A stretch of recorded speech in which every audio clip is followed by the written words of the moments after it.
अध्यक्ष श्री मोंटेक सिंह अहलूवालिया जी, माननीय उप मुख्यमंत्री श्री सुशील कुमार मोदी जी, माननीय सदस्यगण, विशिष्ट अतिथिगण,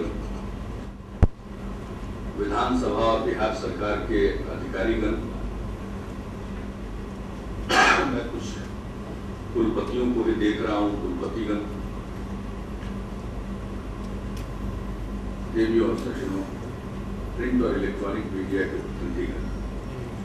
मैं सबसे पहले स्पीकर साहब को, श्री उदय नारायण चौधरी जी को बधाई देना चाहता हूं कि उन्होंने गरीबी उन्मूलन विषय पर इस समागम का आयोजन किया। इसके साथ बिहार विधानसभा के साथ संयुक्त राष्ट्र के संगठन भी शामिल हैं इस कार्यक्रम के आयोजन में। मैं उन सब लोगों को धन्यवाद देता हूं। जब इस कार्यक्रम की जानकारी माननीय अध्यक्ष महोदय ने मुझको दी थी और जो चर्चा हुई, तो मेरे मन में इस कार्यक्रम के बारे में जो चित्र उभरा था तो यह था कि इस देश में जो गरीबी है और गरीबी को मापने का और गरीबों की पहचान करने का जो तरीका है, उस पर हम चर्चा करेंगे। लेकिन जब ये समागम आगे की ओर बढ़ा तो मुझे ऐसा लगा कि ये तो बिहार के विकास पर और बिहार की समस्याओं पर आधारित है और अप्रत्यक्ष रूप से कह सकते हैं कि चूंकि बिहार में गरीबी है तो विकास होगा तो गरीबी अपने आप दूर हो जाएगी। तो अप्रत्यक्ष रूप से मूल विषय से ये संबंधित है। और मैंने समझा था कि सक्सेना जी ने बहुत अच्छा प्रस्तुतिकरण दिया है। मैं इसके लिए उनको साधुवाद देना चाहता हूं। और बिहार की कमजोरियों को भी आपने रखा है और एक निष्पक्ष विशेषज्ञ के नाते इससे आपकी बात रखने से लोगों को फायदा होता है। और दूसरी तरफ बिहार की जो जरूरत है उसको भी आपने बहुत अच्छे ढंग से चित्रित किया। इसके लिए मैं आपको बधाई देता हूं। सक्सेना साहब गरीबी पर भी काम कर रहे हैं। अभी यहाँ आने के पहले जब चर्चा हो रही थी बाहर, इंतजार जब लोग कर रहे थे माननीय मोंटेक सिंह का, तो मुझे उस समय भी लगा कि शायद हम उस पॉवर्टी के विषय पर ही ज्यादा चर्चा करेंगे, लेकिन खैर वो कभी और सही। और आज इतनी बातें हो गई।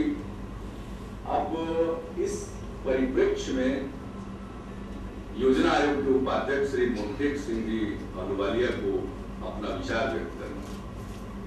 वो कल से हैं पटना में और पहली बार पटना आए हैं। मैं सबसे पहले अपनी तरफ से उनका स्वागत करता हूँ। कल हम लोगों के साथ इनकी लंबी चर्चा हुई है, आधिकारिक बैठक हुई, वो काफी देर चली है। लगभग 11 बजे से शुरू होते वो 3:30 बजे तक हम लोग एक साथ रहे।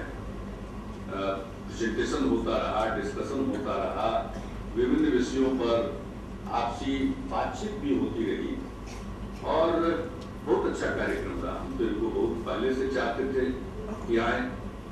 और फिर कल शाम में भी एक कार्यक्रम में कमोबेश इसी थीम पर वहां भी चर्चा हो गई थी। एन.के. सिंह जी के किताब के हिंदी अनुवाद के लोकार्पण के अवसर पर तो एनडीटीवी के सौजन्य से वहां भी एक सामूहिक परिचर्चा हो गई, प्रश्नोत्तर के कार्यक्रम हो गए। और आज फिर इनका पाला पड़ गया है विधानमंडल में, तो हम इनको ज्यादा टैक्स करना नहीं चाहते। और समय नहीं होगा तो ये बोलेंगे क्या, और बोलने के बाद अगर आप लोग कुछ जानना चाहेंगे इनसे तो प्रश्न पूछने का भी समय होना चाहिए। और हम घड़ी देख रहे हैं 12:30 बज गए। 1:30 बजे तक का कार्यक्रम उसको बताया गया था, निर्धारित है। उस वक्त हर आदमी दिन में खाना खाता है, और जब भूख लग जाती है तो फिर बात अच्छी नहीं लगती। जब आदमी भूखा होता है तो थोड़ा गुस्सा में आ जाता है। कहा गया है ना कि हंगर और एंगर में बहुत महीन फर्क है। तो हम ये भी नहीं चाहेंगे, और हम चाहेंगे ये खुशी खुशी सब प्रश्नों को झेले भी और कुछ ऐसा बोले जिससे हमारा लाभ। मैं 3-4 बिंदुओं पर सिर्फ संक्षिप्त टिप्पणी, अब मैं स्ट्रक्चर्ड भाषण नहीं दूंगा। मेरी छोटी कुछ टिप्पणियां हैं, और फिर आप आएंगे, हम भी आपको सुनना चाहते हैं। आपको जितनी बार सुने उतनी बार आनंद होता है और अच्छा लगता है। कहीं न कहीं उसको हो जाए। आप योजना आयोग के उपाध्यक्ष हैं, अरे भाई यहाँ तो अपने हाथ का मैल भी आप ले जाइएगा तो हमारे लिए किया हमारा केस, उतना आप नहीं दीजिएगा, कुछ भी दे दीजिएगा तो हम लोग इसी में भाग हो जाएंगे। और मुझे पूरा विश्वास है, अभी तो आप आए हैं गुरुद्वारा से, पटना साहिब से होकर के आए,